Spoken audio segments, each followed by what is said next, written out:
Buenos días, queridos hermanos. Qué hermoso día el día de hoy, por muchas razones y motivos, como siempre decimos, porque hoy podemos estar aquí delante de Él, buscando de su presencia. Nuestra hermana Yolita sabemos que está operada, recién operaron, vamos a estar orando por ella, hoy tarde lo que va a la casa, que bueno, que se haya podido ya recuperar enseguida. El Señor Dios esté obrando en la vida de nuestra hermana. Vamos a seguir orando por ella, lo hemos estado haciendo durante este tiempo, y sabemos que el Señor está escuchando nuestras súplicas y nuestros ruegos. Hoy día continuamos con el Evangelio de Marcos, capítulo 13, un pasaje extenso, 37 versos que lo hemos dividido en diferentes partes, para poder ir entendiendo un poco más acerca de este gran discurso, el discurso en el Monte de los Olivos. Un discurso que ha generado polémicas, que ha generado también el estudio doctrinal y de hecho algunas tendencias doctrinales con respecto a la segunda venida de nuestro Señor Jesús. Pero hay algo que en esta mañana vamos a ver y que quiero que se quede en nuestros corazones. El Señor viene. Esa es la noticia. Cristo viene, y eso es lo que importa verdaderamente. ¿Cómo? ¿Cuándo exactamente? Bueno, la palabra de Dios nos da algunas luces con respecto a eso, pero lo importante sobre todo siempre será: Cristo viene, y viene por su iglesia. Yo quiero comenzar con un escenario. Imagínese usted, creo que ya gran parte de los que estamos acá somos adultos, pero bueno, algunos, yo ya adulto mayor, algunos adultos jóvenes, pero hacia allá vamos todos, hacia pensar que el tiempo se nos va agotando. Pero imaginémonos lo siguiente. Imagínese usted que usted está reunido junto a los seres con quien ha vivido durante muchos años. Imagínese usted que usted llama a una reunión y dice: muy bien, mis queridos hijos, parientes, esposo, esposa, yo no sé, quiero conversar algo con ustedes. ¿Sabe por qué? Porque aquellas personas a quienes usted está llamando a esta reunión son su responsabilidad. Han sido su responsabilidad durante muchos años, ya sea como esposo, cabeza de hogar, dirigir, guiar un hogar, cuidar, velar por sus hijos, cuidar, guiar a la esposa también en el camino de la palabra del Señor y muchas otras cosas más. Y por supuesto, dentro de la familia, muchas otras cosas adicionales a esto. Muy bien, usted se sienta, usted se da cuenta que les ha enseñado de la mejor manera. Todo, absolutamente todo lo que usted ha querido enseñar. Usted les ha enseñado con su ejemplo. Usted les ha enseñado contándoles historias, poniéndoles ejemplos, para decir: mira, así es como tenemos que vivir. Usted piensa, y cada uno de nosotros en ese momento pudiéramos llegar a pensar: hemos sido un ejemplo. Mira, hijo, he intentado mostrarte cómo se tiene que vivir. He intentado mostrarte cómo se tiene que ser un buen hombre. He intentado mostrarte cómo se tiene que ser un buen esposo. He intentado indicarte cómo se debe ser un buen padre. Las mujeres también, por supuesto, dirían a sus hijos: mira, te he enseñado cómo se tiene que ayudar a respaldar en un hogar, cómo se tiene que sujetar a un esposo sujeto a Dios, cómo se tiene que criar a los hijos, cómo se tiene que derramar el amor dentro de un hogar. Y te he puesto ejemplos con mi vida y ejemplos que he contado de muchas otras situaciones. Usted puede decir: muy bien, faltan pocos días y por eso he llamado a esta reunión. ¿Qué tal si faltaran 3 días? ¿Qué tal si es que en lugar de pensar que estamos enfermos en una situación que va a durar no sabemos cuánto tiempo, tenemos la certeza de que no es un tiempo indeterminado, sino que son 3 días? 3 días que usted tiene para poner en orden todo. ¿Qué es lo que haríamos?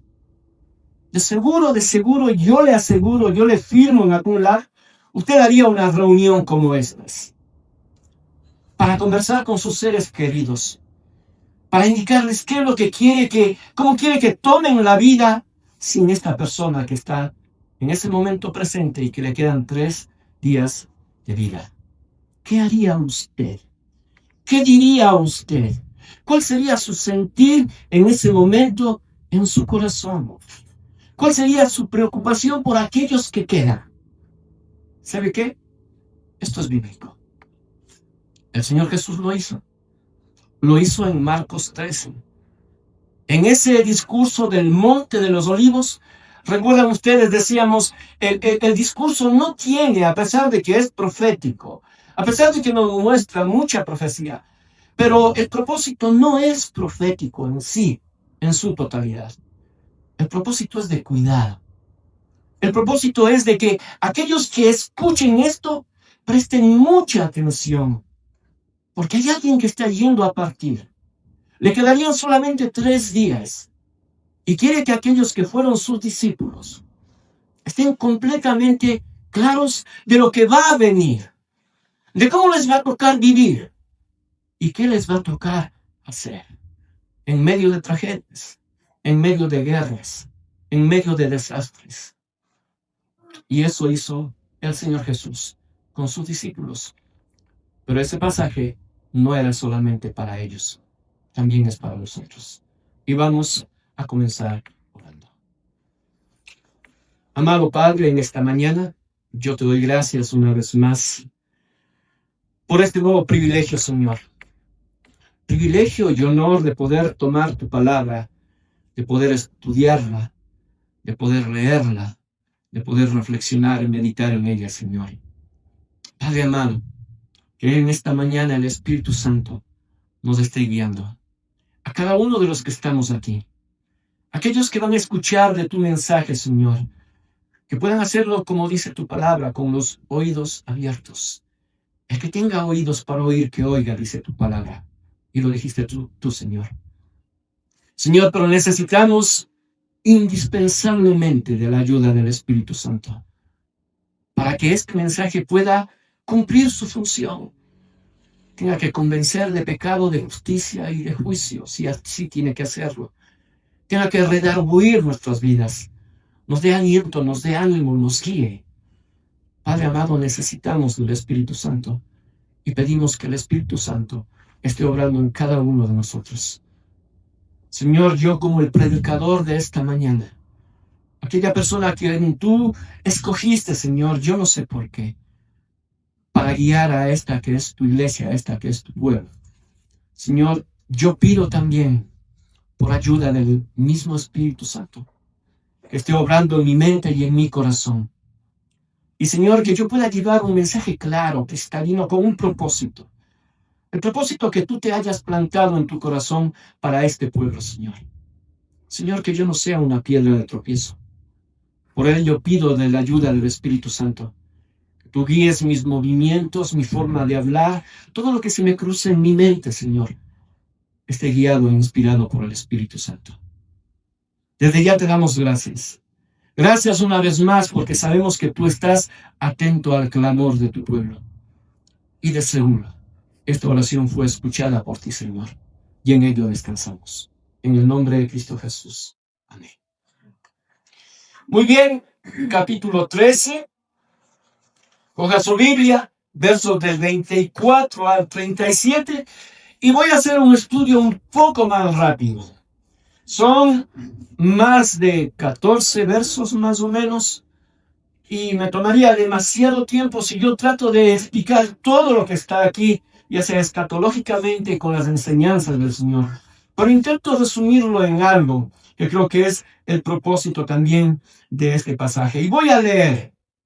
Dice así, Mateo 13 del 24 al 37. Préstele mucha atención porque no lo vamos a volver a leer de corrido como está aquí. Lo iremos tomando parte por parte y posiblemente, de hecho, no todas las partes.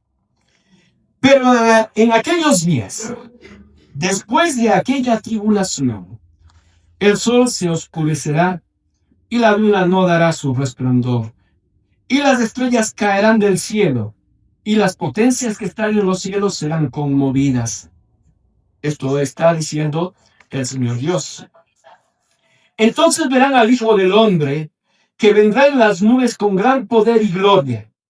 Y entonces enviará sus ángeles y juntará a sus escogidos de los cuatro vientos, desde el extremo de la tierra hasta el extremo del cielo.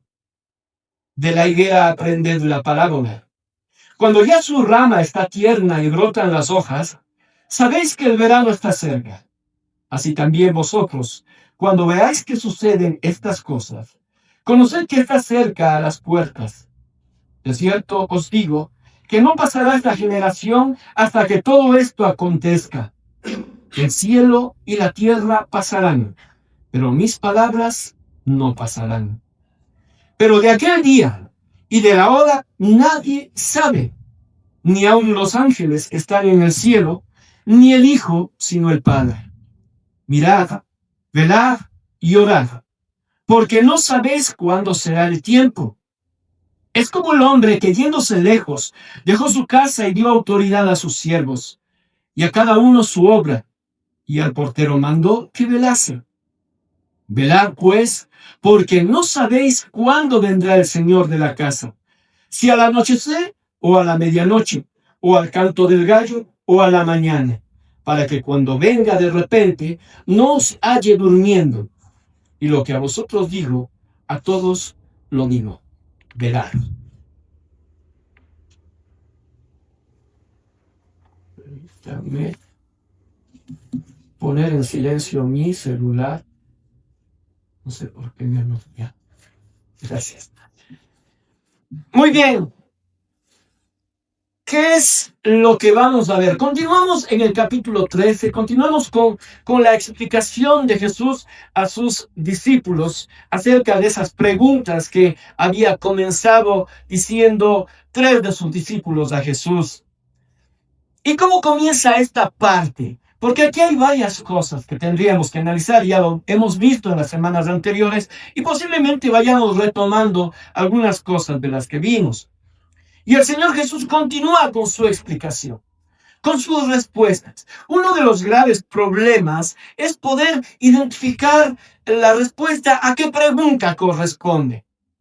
Esta respuesta está contestando, a la pregunta de qué va a suceder con Jerusalén y el templo, o está respondiendo a la pregunta de cómo van a ser las señales cuando venga el Señor Jesús en su segunda venida.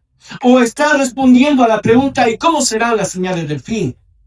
Ese es el grave problema, tratar de identificar cuáles son las respuestas a cada una de estas preguntas. La semana anterior ya vimos la respuesta a la pregunta acerca de Jerusalén. Pero el Señor Jesús continúa en esta charla con sus discípulos, continúa dándoles sus respuestas. Y dice, pero aquellos días después de aquella tribulación. Nos acordamos que habían 3 preguntas. ¿Cuándo va a acontecer todo esto? Eso dicen los discípulos en Mateo 24. ¿Cuándo va a acontecer todo esto? ¿Qué cosa? Lo que el Señor Jesús dijo con respecto a Jerusalén y al templo. Luego le dicen, pero ¿y qué señal va a haber de tu venida? ¿Va a haber una segunda venida? Por supuesto que sí. Aquellos que creemos en Jesús, aquellos que hemos leído la Biblia y confiamos en Él, sabemos que Jesús va a volver nuevamente, de una forma diferente, ya no como lo hizo antes, ya no como un siervo nada más, va a venir como un rey. Hay otra pregunta que también va a ser respondida. ¿Qué señal hay del fin de este siglo? ¿Cuáles son las señales? ¿Cómo va a ser? ¿A qué tenemos que estar atentos para saber que el fin del mundo viene? Tiempo y señales. El tiempo se podía determinar únicamente para aquella destrucción de Jerusalén y del templo. Ya vimos la semana anterior, en el año 70. El Señor Jesús dice que había que esperar una generación para que esto suceda. Por supuesto, vuelvo a repetir, existen algunas corrientes escatológicas. Yo pienso que este tiempo que el Señor Jesús profetiza aquí es justamente el tiempo de la destrucción del templo y de Jerusalén. Jesús va a responder todas estas preguntas. Y comienza esta parte con esta frase, pero en aquellos días después de aquella tribulación. ¡Wow!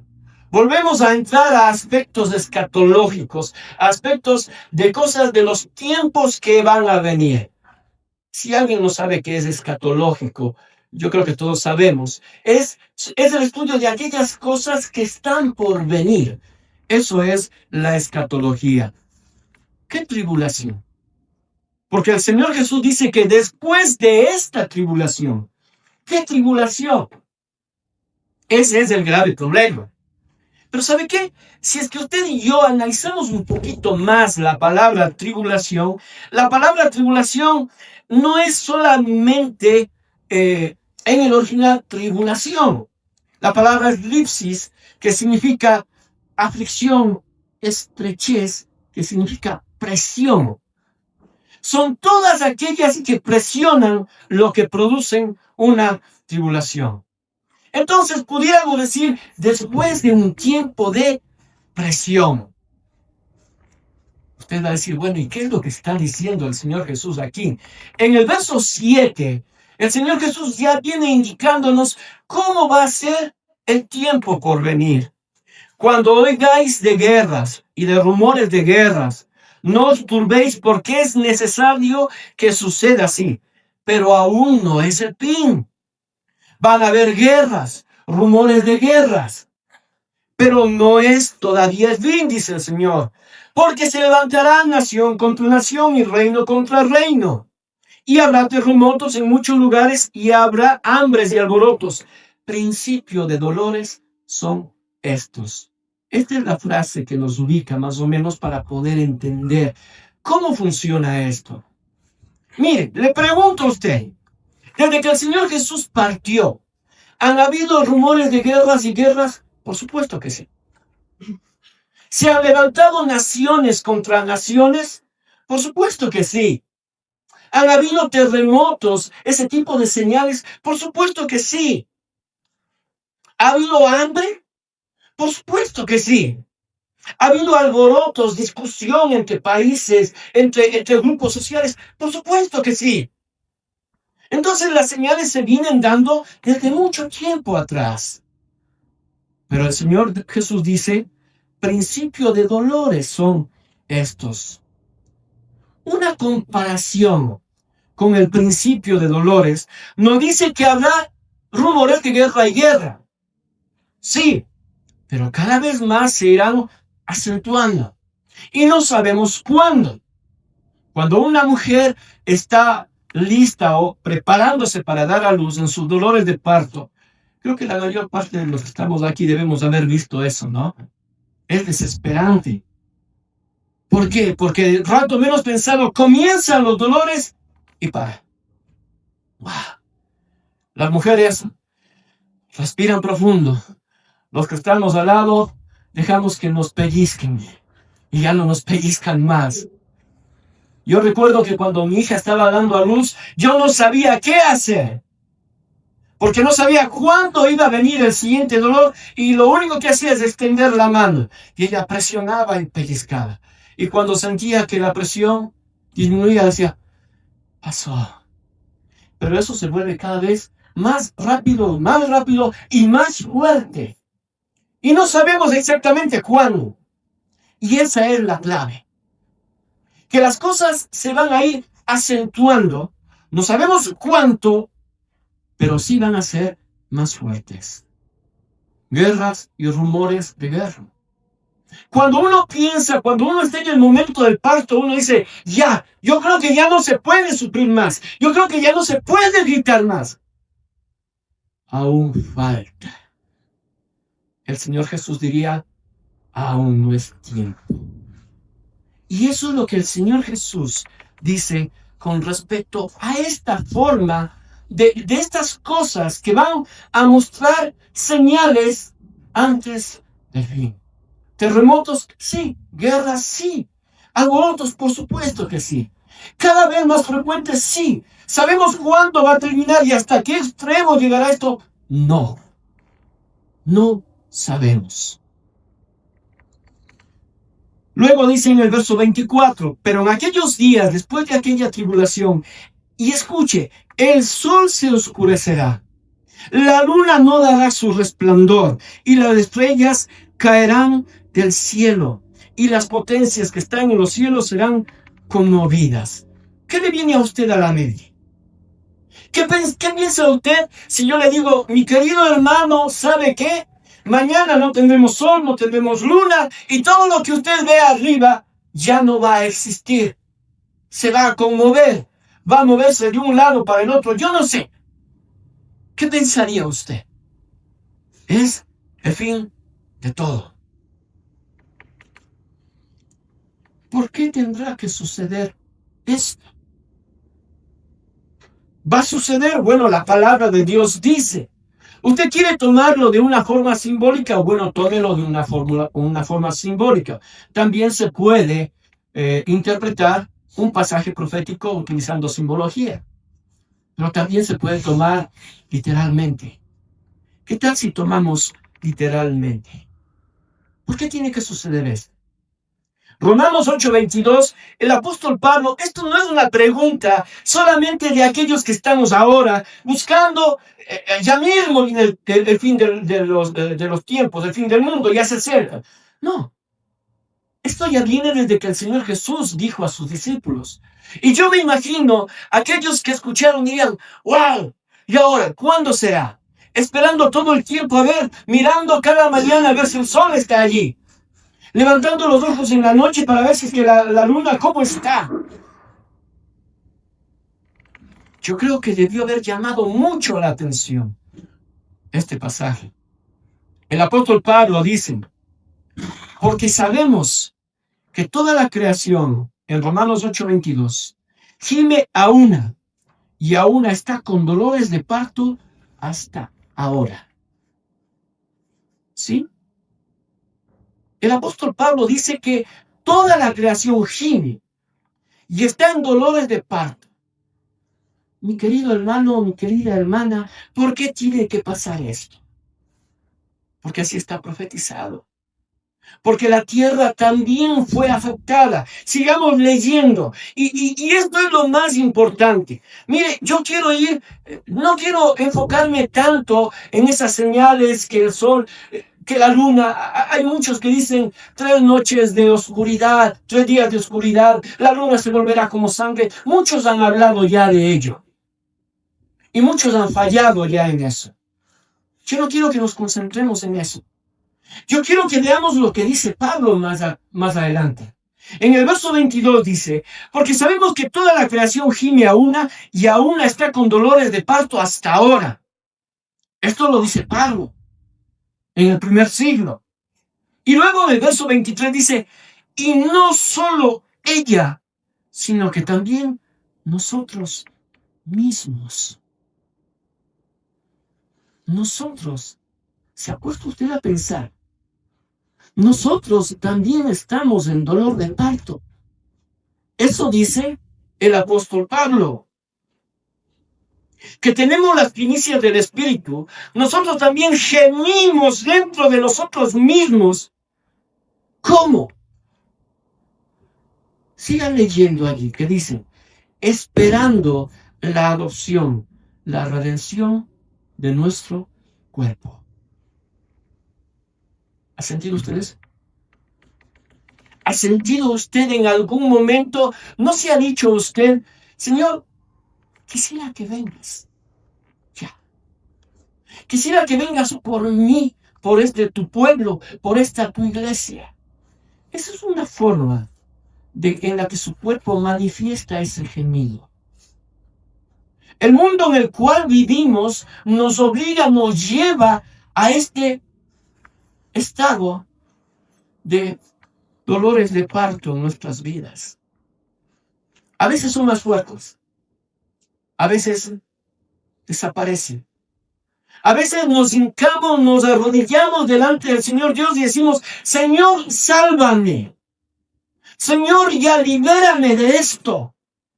Señor, ya redime mi vida, ya redime mi cuerpo. Eso es normal. Eso es lo que el apóstol Pablo dice. El apóstol Pablo luchaba con esto durante mucho tiempo. Él dijo que no sabía si es que era mejor quedarse o partir, ir a la presencia de Él o quedarse aquí. Pero Él quería. Él decía, yo sé que para mí el morir es ganancia. Yo sé. Pero aún estoy aquí porque aún hay cosas que hacer. Y esa es la manifestación de cómo estos dolores de parto, este reconocimiento, esta necesidad de sentir la presencia en nosotros, pero ya completamente cercana de nuestro Dios, se manifiesta. Señor, ayúdame. Señor, ya ven. Que termine esto pronto. Dolores de parto, tanto en la naturaleza como también en cada uno de nosotros. Pero ¿sabe qué? Estos dolores de parto pueden ser en medio de y tenemos que aprender a ver, ¿no? Pueden ser situaciones políticas, guerras entre una nación y otra nación. Dice la palabra de Dios en este pasaje que esas guerras serán cada vez más seguidas, más fuertes. ¿Cuándo? No sabemos. Situaciones geográficas. Situaciones de este mundo como tal. Leía recientemente, ahora por todo este problema que hubo en Venezuela, que las placas tectónicas se movieron, si no estoy mal, como 12 centímetros. ¿Sabe qué significa eso? Usted va a decir que es un pedazo, esta hoja tiene más espacio que 12 centímetros. Eso dentro de un mundo que tiene que estar en armonía. Eso es un dolor de parto tremendo. Eso ocasiona sismos, movimientos como los que se presentaron allí. En uno de los terremotos, el más grande conocido en la historia de la humanidad últimamente, en Chile, dicen que hay lugares en donde la tierra literalmente se hundió más de 60 centímetros. Dolores de parto. Y eso nos llama la atención. Pero ¿sabe qué? Hay algo que no estamos prestando atención. Los dolores de parto sociales. Hambres. Guerras. Disturbios. Nuevos pensamientos. Pensamientos completamente antibíblicos. Bueno, la gente va a decir, ¿y eso qué tiene de dolor? ¿Eso qué tiene de malo? Eso parece más bien que está ayudando a que la gente viva mejor en comunidad. No. La gente está olvidando los principios divinos. La gente está olvidando que nos debemos a un Dios. Que nos debemos a alguien que dice, el hombre se tiene que casar con la mujer porque así fue diseñado. El niño tiene que crecer en un hogar en donde el padre es hombre y la mamá es mujer. Ese es el diseño. Pero el coger y cambiar esto, ¿qué significa? Una hecatombe en nuestra mente y en nuestro corazón. El querer cambiar lo que Dios hizo. Si solamente cuando movemos 22 centímetros, 10 centímetros de una placa tectónica, ocurre un terremoto que mata a miles de personas. Imagínense, ¿no nos ponemos a pensar lo que implica cambiar una ley divina? Cambiar el pensamiento, intentamos cambiar el pensamiento de Dios. Y decir, no, el hombre se puede casar con el hombre, se aman, ¿cuál es el problema? Estamos produciendo una hecatombe, una catástrofe social. Todos los sistemas normales y morales están yendo al piso. Pero la gente dice, no pasa nada. No pasa nada. Y lastimosamente, estos son esos dolores de parto. Cada vez van a ser peores. Yo me acuerdo hace años, algunos años, qué sé yo, 20 años, yo vivía cerca del sector del estadio y salía de mi carro. Iban dos chicos caminando y uno de ellos le tomó la mano al otro. Yo les miré y se soltaron la mano. Ahora ya no hacen eso. Ahora, si usted le queda viendo a alguien que es varón y está tomando o besando a otro varón y usted se asombra, ¿sabe qué le van a decir? ¿Qué te importa? ¿En qué te metes? Parece que ahora la gente empieza a ver normal lo que lo están haciendo común, pero que no es normal. No es normal. Es antinatural. Y eso es una hecatombe. Y esas señales no nos damos cuenta. La gente está enfocada en lo que se ve. Las señales del fin, el sol, la luna, los movimientos sísmicos. ¿Y qué tal de nuestra sociedad? ¿Y qué tal de todo esto? Estos dolores de parto son también dolores que se producen en el ser humano. Algunos ya no les causa dolor. Se han anestesiado en esto. Ahora ya la gente ve a una mujer que abraza y besa a una mujer o dos mujeres que están yendo a un registro civil y ya no asombra. Han cambiado la idea de pensar y el corazón ya no se duele por eso. Dolores de parto. ¿Y sabe qué? Algo que nos olvidamos. ¿Y nosotros? Ya no miremos la gente de allá afuera. Ya no nos fijemos en aquellos que se casan entre hombres, entre personas del mismo sexo. Ya no nos fijemos en eso. ¿Y nosotros? ¿Y nosotros qué? ¿Qué es lo que tenemos que hacer? ¿Qué es lo que estamos haciendo en medio de eso? Y esta es una gran preocupación del Señor Jesús. Por eso Él termina diciendo, este verso les he dicho a ustedes, pero también a nosotros. Eso dijo al final. ¿Sabe por qué? Porque los dolores de parto no terminarían en una generación. Los dolores de parto se siguen viviendo aún. Y se seguirán viviendo ¿hasta cuándo? Y ahí viene el Señor Jesús, dice, entonces verán al Hijo del Hombre. Lastimosamente. Me duele, hay cosas que me duelen predicar. ¿Cómo no quisiéramos, mis queridos hermanos, cómo no quisiéramos que la iglesia llegue a tener tal poder social, tal poder en el corazón de las personas, para que gobierne este mundo? Y para que todas las injusticias, para que todo lo inmoral desaparezca. ¿Cómo no quisiéramos que eso pase? Pero no va a pasar. No va a pasar. Y eso duele. Porque vienen generaciones, los hijos de sus hijos, los nietos de nuestros hijos, no sabemos cuándo, o tal vez mañana. Pero va a pasar. El Señor Jesús va a venir. Va a venir en las nubes con gran poder y gloria. Entonces vendrá el Señor Jesús. Se acabó el tiempo. Ya no hay más plazo. Ya no hay más plazo, mis queridos hermanos. Uno de los grandes problemas es tratar de darle tiempo a cada uno de estos hechos. ¿Sí? Algunos dijeron en el año de 1988, en el año del 2012 va a ser el fin del mundo. No, nadie lo sabe. No sucedió. Ni siquiera de chiripa le atinaron. Empezamos a ver las cosas, las situaciones, muy bien. ¿Saben que ahora el calentamiento global, las guerras, la sociedad, ya mismo viene el Señor? No sabemos. Hablando de dolores de parto, a mí me tocó ver algunos dolores de parto.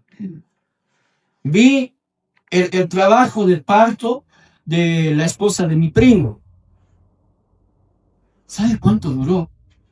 2 días. Yo le veía en su desesperación a mi primo, se arrodillaba al piso y pedía perdón y decía a ella, perdóname por lo que te hice. No sabía cuándo. Así es esto. En este pasaje se da un orden, pero no un tiempo para cada hecho. Sí hay un orden. Primero, la destrucción del templo. Luego, toda esta tribulación, estas señales del fin. Entonces, viene el Señor Jesús. Ese es el orden. El Señor Jesús nos da un orden, pero no nos da los tiempos de todo.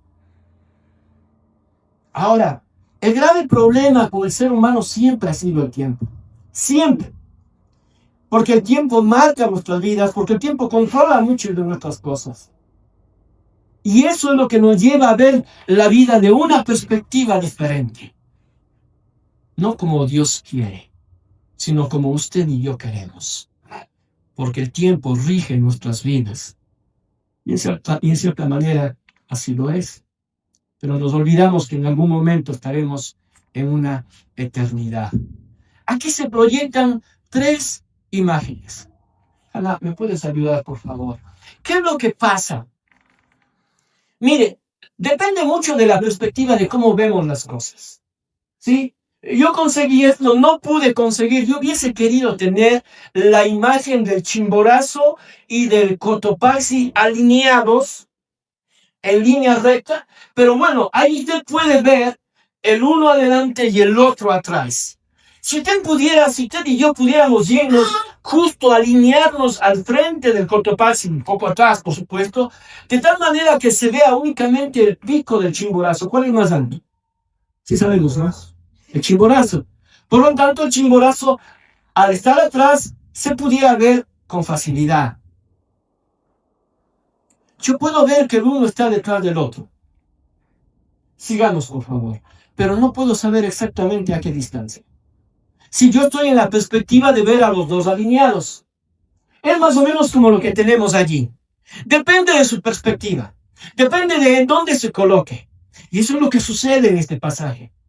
El Señor Jesús dice que va a haber la destrucción de Jerusalén, que va a haber señales antes del fin, antes de su venida, y que Él va a venir. 3 hechos. ¿Cuándo? No sabemos. Alineados, sí. Podemos ver el orden, pero no podemos ver la distancia entre cada uno de ellos. No podemos. ¿Por qué? Porque nuestra perspectiva no nos lo permite. No podemos.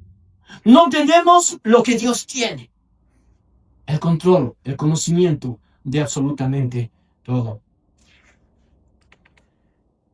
Dice, gracias, dice el verso 28, esto leo rápidamente, de la higuera aprended la parábola cuando ya su rama está tierna y brotan las hojas. Sabéis que el verano está cerca, así también vosotros. Cuando veáis que suceden estas cosas, conoced que está cerca. No dice que ya sucedió. De cierto os digo que no pasará esta generación hasta que todo esto acontezca.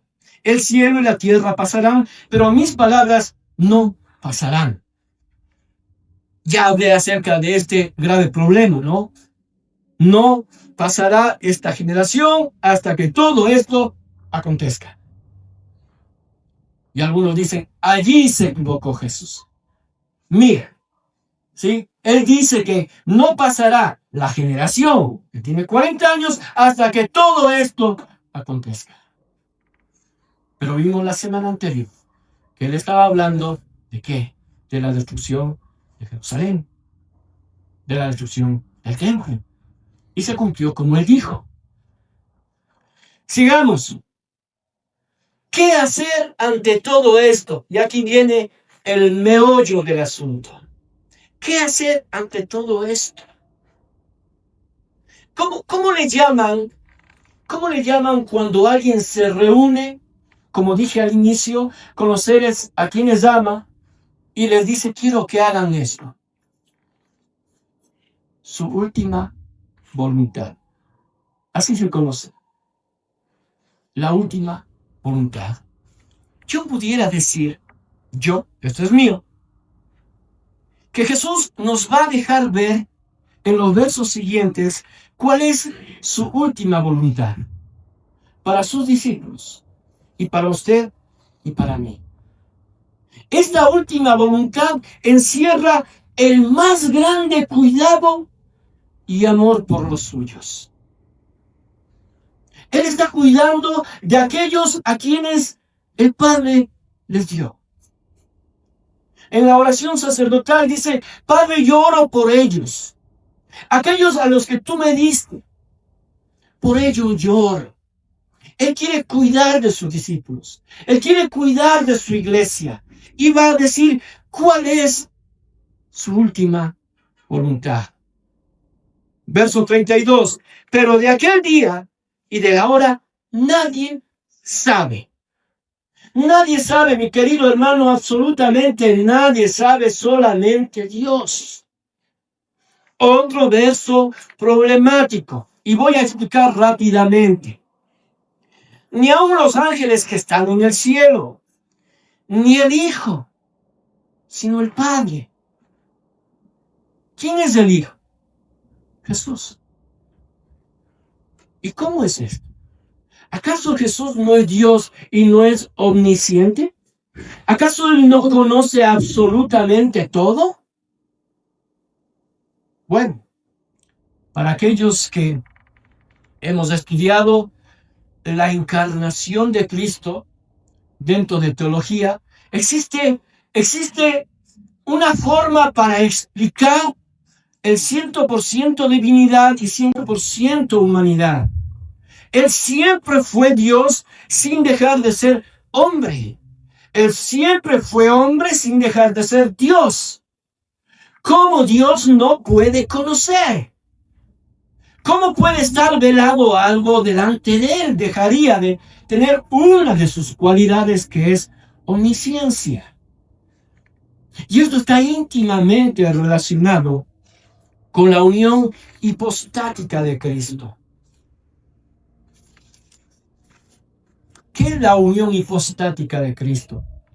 La unión hipostática de Cristo es la doctrina teológica que define, escuchen, que Jesucristo es una sola persona con dos naturalezas completas. 100% humano, 100% divino. Mi querido hermano, no se le mete en su mente. Usted me va a decir, pero no entiendo. No importa que no entiendan, porque no se puede entender. Pero usted no piense nunca que Jesús en un momento era Dios y en otro momento era hombre. Eso es herejía. Y le explico por qué. Porque si en algún momento Él dejó de ser Dios, Él ya no podía cumplir con el requisito para redimir al mundo. Aquellos que entendemos la encarnación un poco más profundo, no nos hacemos problema con esto. Yo quiero darle cuál es verdaderamente el motivo de por qué poner este verso allí. ¿Para traerme confusión a usted y a mí? No. Es para que entendamos que no hay nada humano, entiéndanme, nada humano que pueda predecir el fin de los tiempos. Ese es el propósito. Cuando dice ni el Hijo conoce aún, está refiriéndose a esa humanidad. ¿Cómo funcionó? Yo no sé, no me pregunte. Porque yo no puedo decirle, es que en un momento se olvidó. No, ya dejaría de ser Dios. Pero Él era humano, y siendo humano no debía conocer. ¿Cómo funciona? Yo no sé. Es un misterio. Pero lo que sí llego a entender en este verso es que no existe nada, absolutamente nada humano, ni creado por la humanidad, ni la computadora más poderosa que usted pueda imaginarse. Pueden crear una computadora del porte de un país, con toda la inteligencia que se pueda meter allí, con toda la información que se pueda meter allí, y no va a poder detectar cuándo es el fin de los tiempos. Esa es la idea. Esa es la idea de este pasaje. Ahora, yo le pregunto a usted, mire, ¿se ha puesto usted a pensar por qué no se nos da a conocer el tiempo exacto en el que vendrá Jesús por segunda vez? ¿Se ha puesto a pensar? ¿Se ha preguntado usted, Señor, por qué no nos diste una pistita? ¿Por qué no nos diste una luz? Y yo tengo una idea, muy mía, porque está basada en la forma en la que yo veo la vida, en mi cosmovisión. Si, por ejemplo, imaginemos que el Señor Dios hubiera dado la forma de conocer la fecha y la hora exacta de la segunda venida de Jesús, ¿qué cree usted que pasaría? ¿Qué cree usted? Y yo le voy a decir lo que yo pienso. Hasta los mismos cristianos no vivirían en santificación, sino hasta la última semana en la que venga Jesús. ¿Sí o no? ¿Qué tal si es que, voy a poner, por favor, no dirán, el pastor Marlon está diciendo que tal año se va a terminar el mundo? No, no. Voy a dar un ejemplo. Digamos que en el 2035, el 15 de agosto del 2035 viene Jesús. Hasta el 10 de agosto viviríamos como nos diera la gana. ¿Sí o no? Así somos. Usted va a decir, los del mundo, los cristianos también, mi querido hermano. Los cristianos también. Es por eso que no se nos da luz. Para cuidarlos. Para cuidarnos de ello. ¿Para qué? Para que no estemos dejando para el último el arrepentimiento.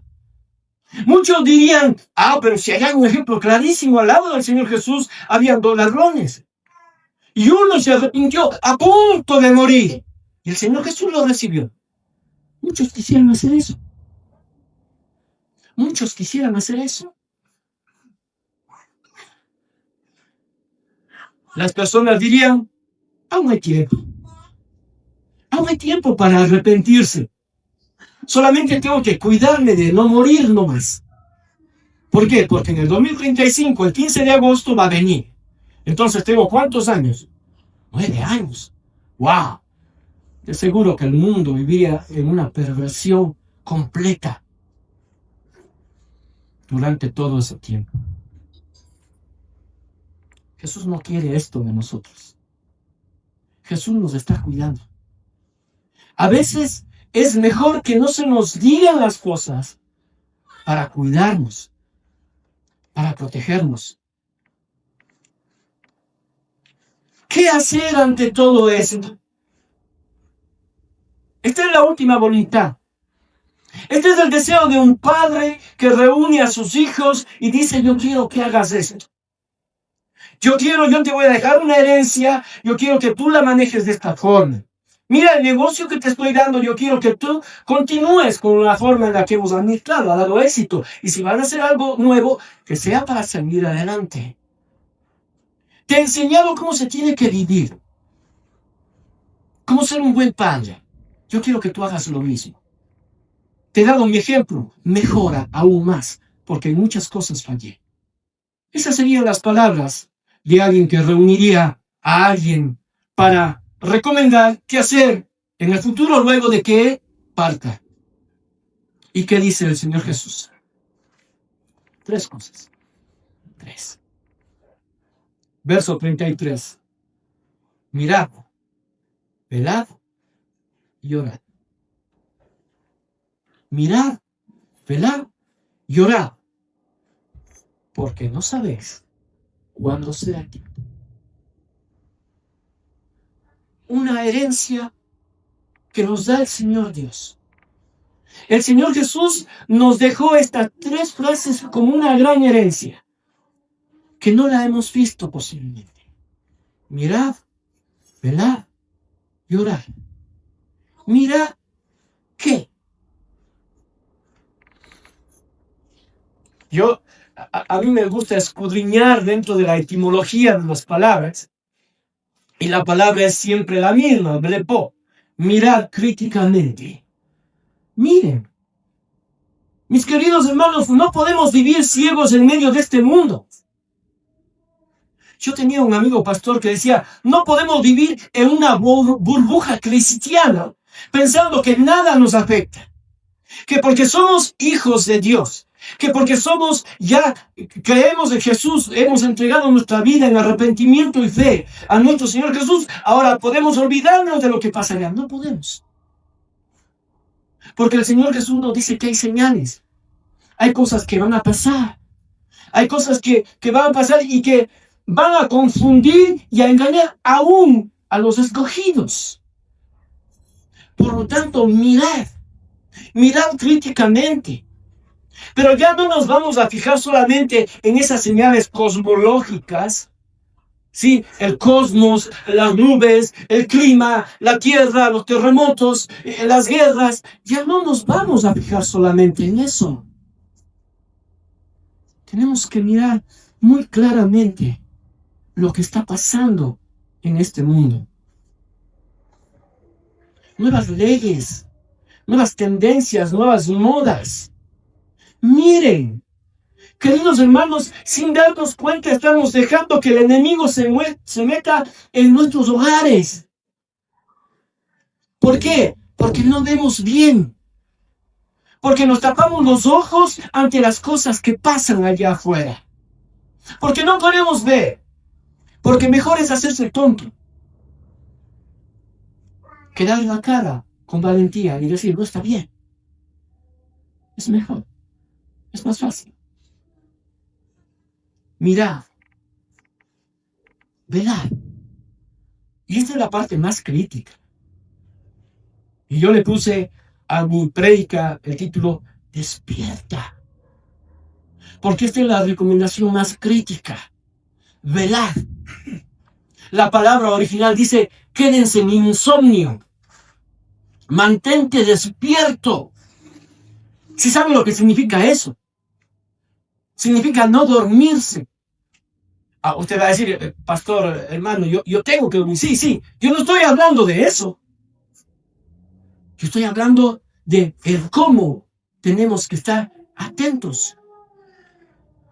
Sí se ha dado cuenta, nos hemos dado cuenta que los ladrones buscan qué espacio para robar. Cuando la gente está durmiendo, ¿no es cierto? Cuando la gente ha perdido sus sentidos por ir a descansar. Ahora como ya todo va cambiando, ahora existen otras formas. Le hacen tocar un papelito que tiene escopolamina. ¿Y qué hace usted? Pierde los sentidos y obedece todo lo que le dicen. Y parece que la iglesia ha sido escopolaminada. Parece que nos están entregando algunas cositas que nos gustaría tocar, que nos gustaría participar y coger para hacer lo que nos piden sin prestar ninguna oposición, sin analizar críticamente nada. Porque esto se ve bonito, tómalo, tócalo, siéntelo, pálpalo. Y así la iglesia va perdiendo ese sentido de estar velando. Parece, usted ha escuchado esa frase, camarón que se duerme se lo lleva la corriente, ¿sí o no? ¿Qué tal si es que le ponemos cristiano que se duerme se lo lleva la corriente del pensamiento de este mundo? Esa sería la nueva fe.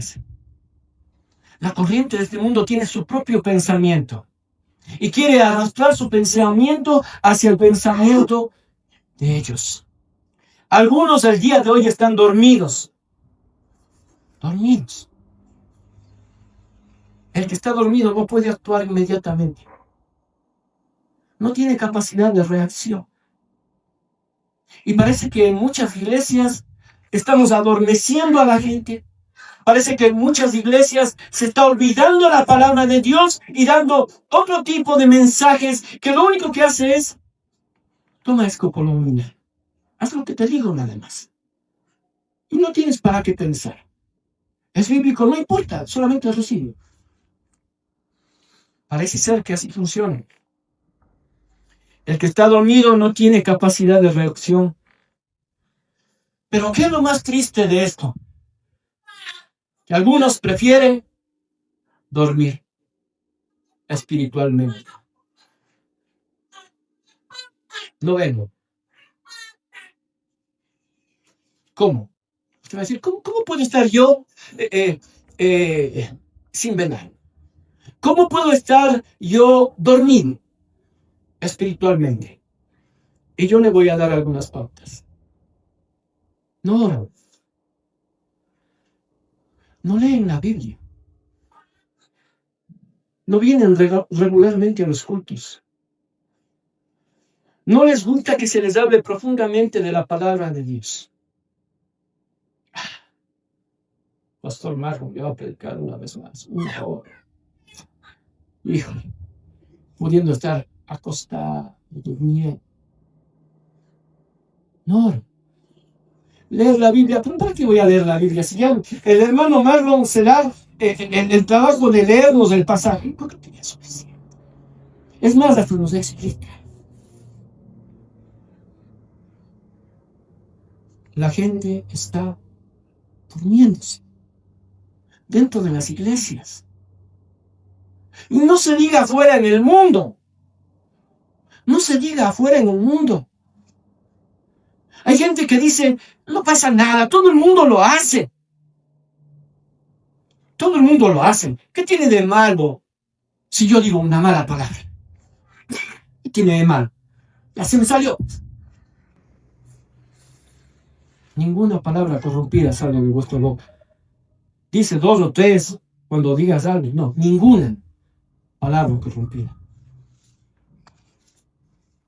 Yo puedo participar en esto o en lo otro. Todo el mundo lo hace.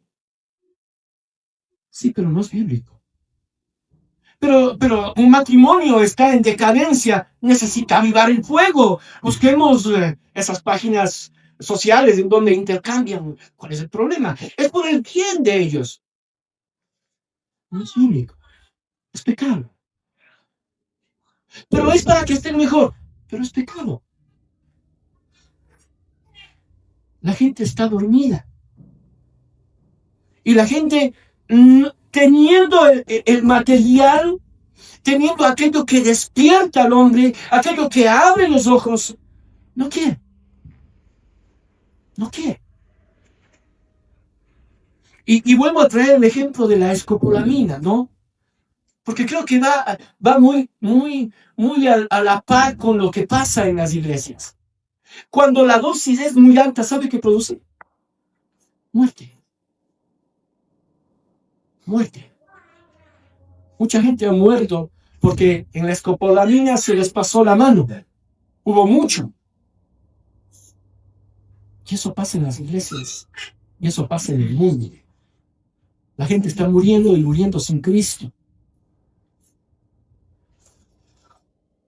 Pero prefiere dormir.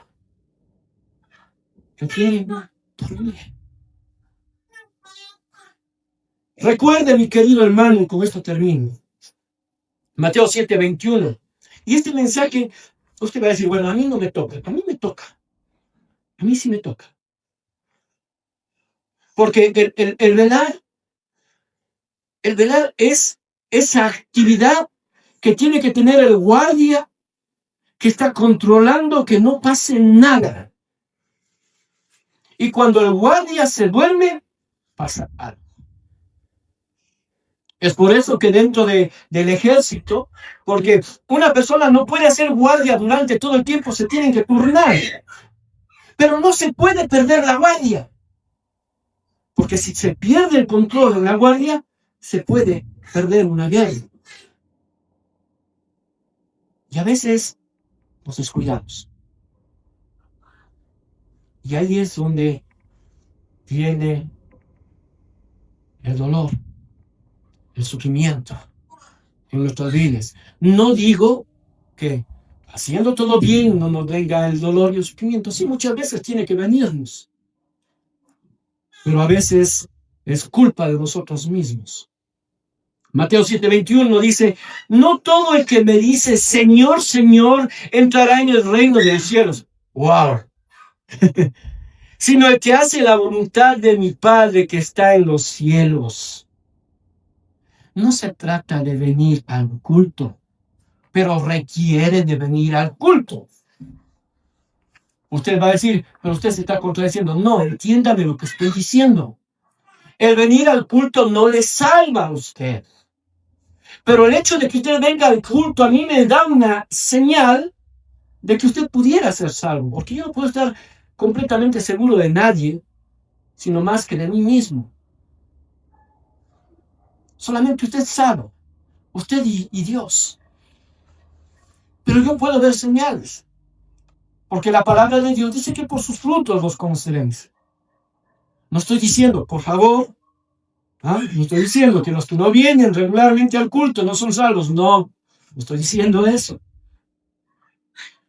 Pero es una forma de dormir en medio de este mundo. Mi querida iglesia,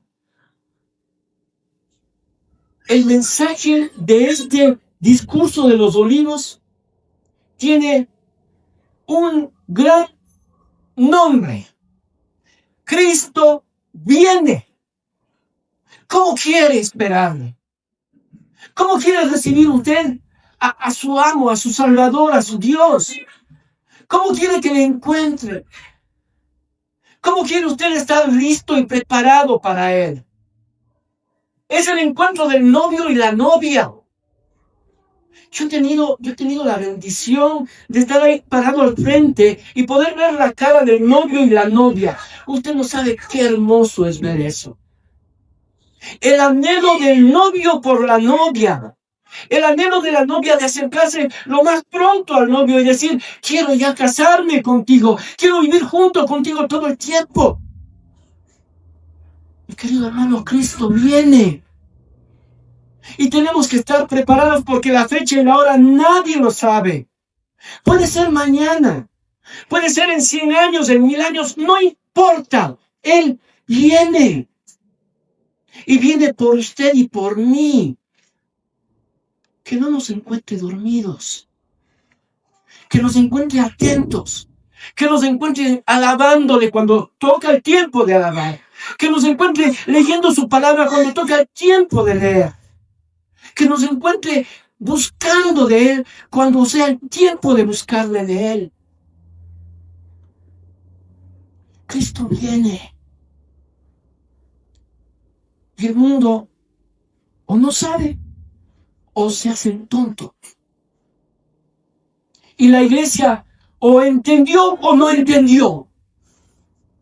Cristo viene. El apóstol Pablo escribe en 1 Tesalonicenses 5:1. Pero acerca de los tiempos y de las ocasiones no tenéis necesidad, hermanos, de que yo os escriba. Pablo dice, ustedes no tienen para qué esperar que yo les escriba de esto, del final de los tiempos, porque vosotros sabéis perfectamente que el día del Señor vendrá así como ladrón en la noche. Que cuando digan paz y seguridad, entonces vendrá sobre ellos destrucción repentina, como los dolores de la mujer encinta, y no escaparán. No habrá escape.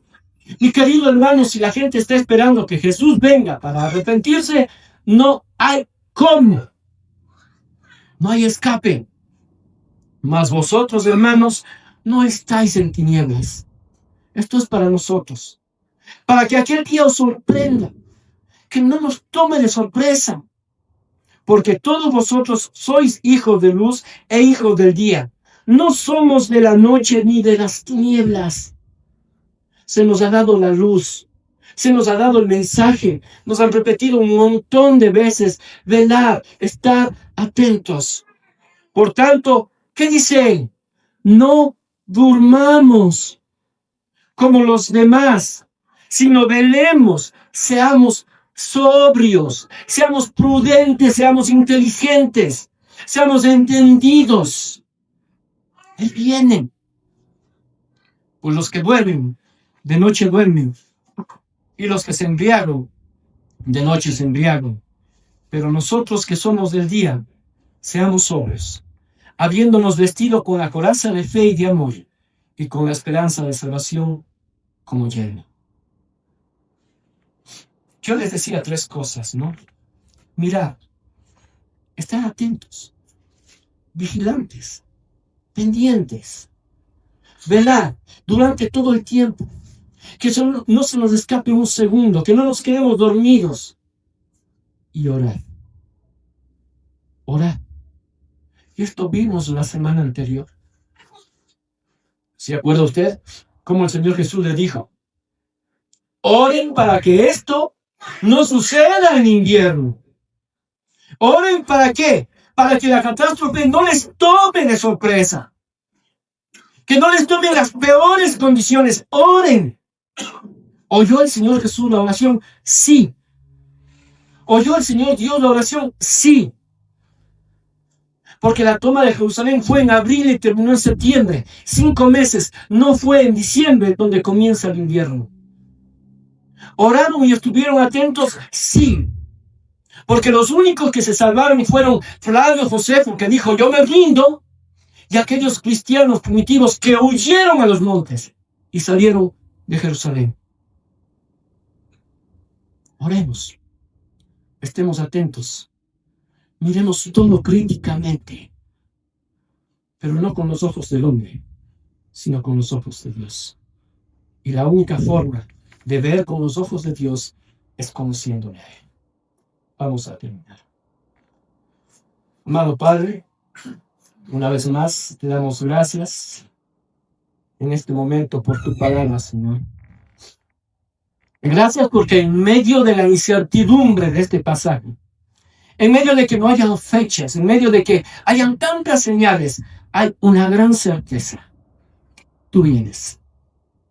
Tú vuelves nuevamente. Y no importa el tiempo, Señor. No importa la fecha y la hora.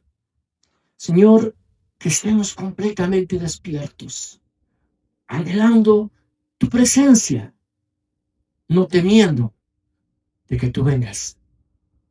Señor Dios, gracias una vez más por esta tu iglesia y gracias por tu palabra. En el nombre de Cristo Jesús, oramos y te lo pedimos.